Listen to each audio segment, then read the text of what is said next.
그리고는 중요한 게 뭐라고요? 세상의 칭송을 받는 교회입니다. 조금 안타까움이 우리에게 있습니다. 우리 잘못은 아니에요. 그러나 우리 소망교회를 볼 때 사람들이 염려하거나 나름대로 판단해서 하는 소리들이 있습니다. 이 소리들이 바뀌어야 될 줄로 믿습니다. 칭찬받는 교회로 바뀌어야 될 줄로 믿습니다. 그래서 세상에 칭송을 받는 교회로 이제 예루살렘 교회가 세워지게 됐습니다. 두 번째 안디옥 교회는 어떤 교회일까요? 안디옥 교회는요, 첫 번째 우리 같이 읽어볼까요? 환난의 열매로 세워진 교회입니다. 환난의 열매로 세워진 교회라고요. 무엇의 열매로? 환난의 열매로 세워진 교회예요. 초대 교회가 예루살렘 벽을 뛰어넘지 못하고 유대와 사마리아 땅끝까지 복음을 전해야 됨에도 불구하고 이 예루살렘 교회끼리만 좋았어요. 우리끼리만 좋은 거예요. 우리끼리만 좋은 거예요. 그러니까 하나님께서 AD 70년에 환난을 주셔서 그냥 불붙어 있는 불이 활활 부르고 있잖아요. 그죠? 예루살렘 교회는 뜨거워서 불이 활활 붙었어요. 근데 뭐 채찍으로 그 불을 꽉 쳐서 다 헛쳐버렸어요. 헛쳐버리니까 핍박을 받는 성도들이 막 번져나가서 어쩔 수 없이 도망쳐서 가서 고는 곳곳마다 불씨가 되어서 거기에 교회들이 여기저기에 세워지기 시작을 했습니다. 역시 안디옥 교회도 은혜받은 평신도들이 안디옥 교회에 가가지고 거기에서 뜨겁게 받은 은혜를 통해서 세워지는 교회, 그 교회가 바로 안디옥 교회예요. 평신도에 의해서 세워진 교회, 또 무엇을 환난의 열매로서 세워진 교회입니다. 그래서 이렇게 세워진 교회, 그 교회는 뭐라고요? 평신도에 의해서 세워졌고, 그리고 뭐라고요? 본 교회의 지도력을 잘 따르는 교회였어요. 거기에서 교회가 생겨지니까 예루살렘에서 소문을 듣고 예루살렘에 숨어 연약해서 예루살렘이 이제 완전히 예루살렘 교회는요 무너졌어요. 무능력해졌어요. 힘이 없어졌어요. 그럼에도 불구하고 사도들이 결정을 하여서 바나바를 보내었을 때 그 바나바를 지도자로 잘 섬겨서 교회를 세워간 교회. 그래서 훌륭한 평신도, 그 훌륭한 평신도에 훌륭한 바나바가 세워져서 그 교회가 세워져가는 아름다운 교회였습니다. 그래서 본교회의 지도력을 잘 따르는 교회, 그런 교회였습니다. 그 다음에 이제 네 번째는 바나바와 바울의 리더십을 잘 따르고 잘 이양한 교회. 자, 성도 여러분, 이거는 신학적인 연구의 결과인데요. 의미를 가하면 바나바가 그 사울보다도 나이가 많아요. 그리고 바나바가 모든 면에 있어서는 예루살렘 교회의 중책을 맡았던 사람이에요. 그리고 예루살렘 교회로부터 파송을 받은 사람이에요. 그때까지만 해도 사울은 아직도 예수를 만나서 다메섹에서 변화를 받아서 복음을 전하고 그렇게 큰 역할들을 했지만 아직도 퀘스천 마크가 붙어 있는 거예요. 저가 진짜 변했냐? 진짜 그리스도의 사도냐? 그렇게 퀘스천을 가지고 질문을 가지고 있어서 신뢰할 수 없는 여러 가지 요인들이 아직도 해소되지 않은 상황 가운데에서 사울을요 지도자로 세우는 것은 엄청난 부담이었어요. 바나바에게 있어서. 근데 바나바가 자신이 담임을 하여서 목회를 하는 안디옥 교회의 여러 가지 정황과 상황들을 볼 때에 사울은 아직까지도 의구심이 있고 아직도 누구에게든지 인정을 받지 못하고 그리고 많은 사람들이 지도자로 인정하려고 하지 않는 적대시하는 적대감이 있음에도 불구하고 바나바가 바울을 불러다가 이제 목회자로 세우면서 나이가 많고 그리고 예루살렘에서 파송을 받았고 그리고 모든 부분에 있어서 경륜을 가지고 있는 바나바였지만 서서히 자신은 뒤로 물러서면서 바울을 세우게 될 때 교회가 그걸 잘 인정해 줬다는 거예요. 이게 얼마나 귀한 사역인지 몰라요. 그래서 바나바가 없었더라고 한다면 바울은 없었고 바나바가 없었더라고 한다면 안디옥 교회는 제대로 자리를 잡지 못했을 거라. 이것이 이제 연구의 결과들입니다. 이 성경적 교회 두 번째 이 안디옥 교회는 지도력에 대해서 신뢰를 가지고 여러분 한번 보십시오. 아마 처음 투표를 했으면 사울은 몇 표를 못 받았을 거예요. 그럼에도 불구하고 바나바가 세우고 그리고 앞으로 높이 세우며 자신이 뒤로 물러서게 될 때 성도들이 그것을 다 받으셨습니다. 그 다음에 뭐라고요? 성령의 인도하심에 아주 민감한 교회가 됐습니다. 자, 이 교회가 이렇게 되어질 때에 안디옥 교회는 틀림없이 평신도들이 시작하여서 사도들의 도움을 받으며 그리고 바나바와 바울의 목회를 통하여서 든든히 세워져 가는 가운데에 성령이 말씀하시기를 바나바와 바울을 어떻게 하라고요? 따로 세우라 그랬어요. 바나바와 바울을 따로 세우라. 따로 세우라고 하는 말은 뭐예요? 담임 목회하는 거 이제 따로 구분을 해서 그들을 안수하고 선교사로 파송해라. 교회 지도력이 없어지는 거예요. 그렇게 든든히 세워서 교회 나름대로 부흥의 역사를 이루어가고 사명을 감당할 즈음에 제일 중요하다고 생각되는 두 바나바와 바울을 따로 세워서 안수하여서 선교사로 파송하라고 했을 때 그들은 성령에 민감하게 반응할 수 있는 교회가 됐습니다. 그래서 성경적 교회의 두 번째 안디옥 교회의 훌륭한 모습은 성령의 인도하심을 따라, 그래서 뭐라고요? 선교사를 최초로 파송한 그런 교회입니다. 선교사를 파송한 것은 단순한 것이 아니라 안디옥 교회가요 예루살렘 교회와 같이 채찍을 맞지 않았어요. 왜 맞지 않았다고요?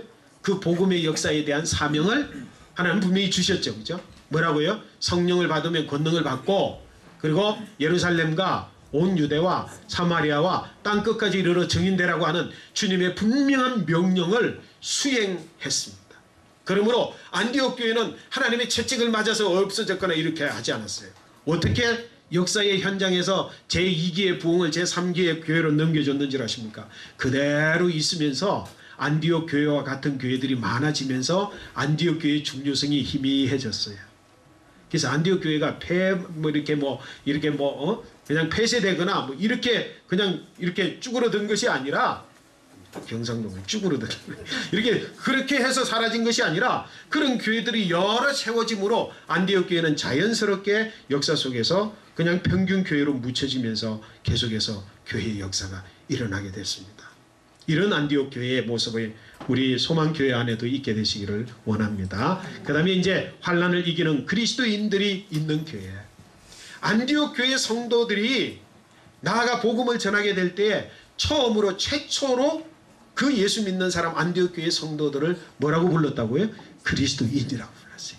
이 그리스도인은요 자랑스러운 말이 아니에요. 사실은 유대인들이 야 저놈도 이렇게 놈자가 들어가는 거예요. 저놈도 그리스도 당이다 이럴 때 그리스도인이라는 이름이에요.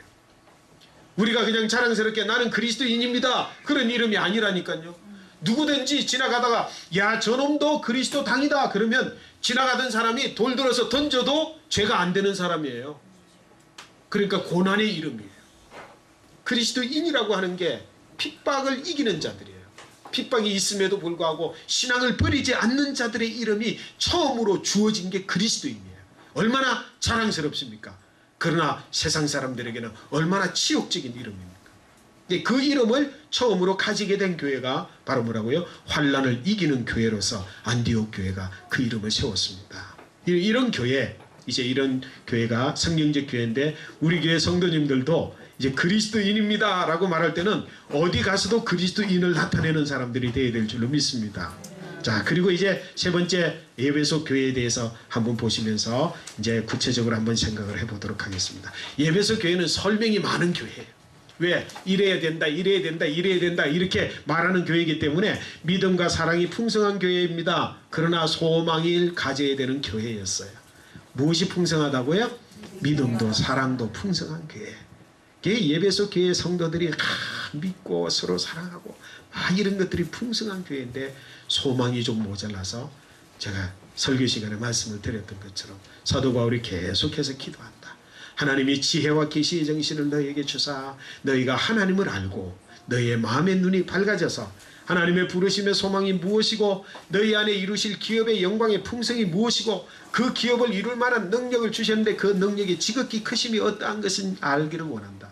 알게 되면 너희가 소망을 가지게 될 것이고 그 소망에서부터 너희에게 지금 자랑할 만한 믿음도 사랑도 분수대가 올라오는 것처럼 스프링 아웃 되는 것처럼 계속해서 분출하여서 열매를 맺는 교회가 될 것이다 라고 하는 그런 교회가 예배소 교회입니다. 그래서 이런 교회에 이제 그 교회에 대해서 뭐라고 이야기하느냐면 계속 교회에 대해서 그리스도가 머리 되시고 그리스도의 몸이 되는 교회, 예배소 교회는 이런 교회라는 거예요. 그리스도가 머리가 되시는 교회. 그리스도가 머리가 됐다는 말은 뭡니까? 오늘 우리에게 주신 말씀처럼 노아 같은 교회, 노아 방주가 바로 예배소 교회인 거예요.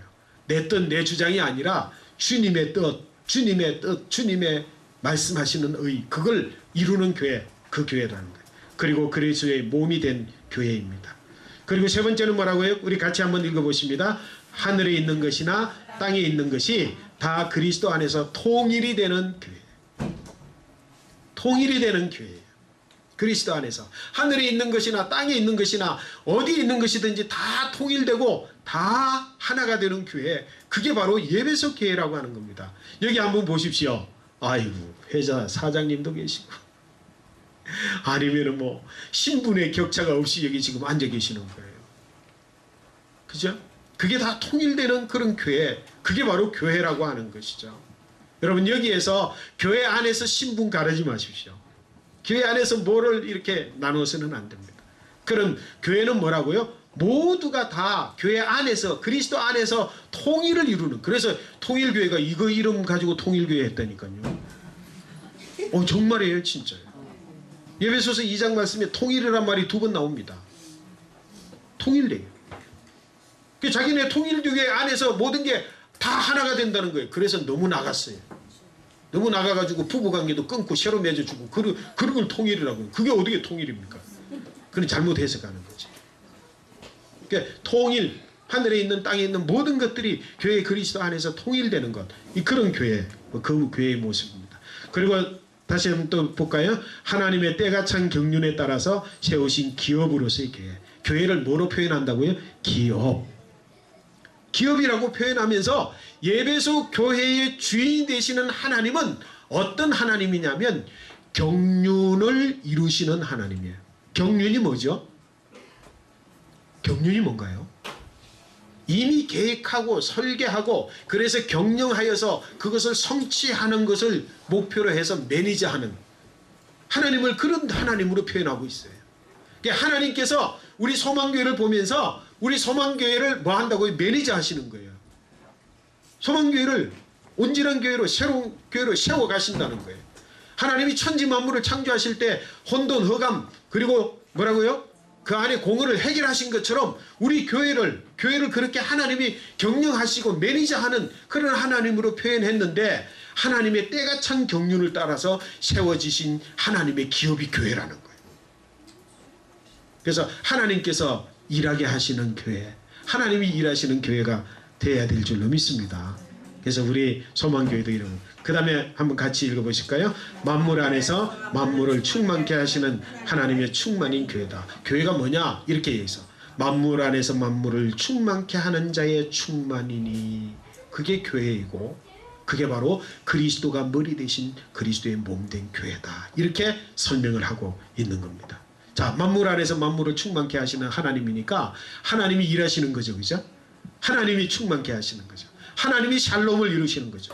하나님이 평강을 성취하시는 거죠. 어디 안에서? 교회 안에서 하나님이 하시는 거예요. 그래서 우리는 뭐라고요? 도구가 될 뿐이라.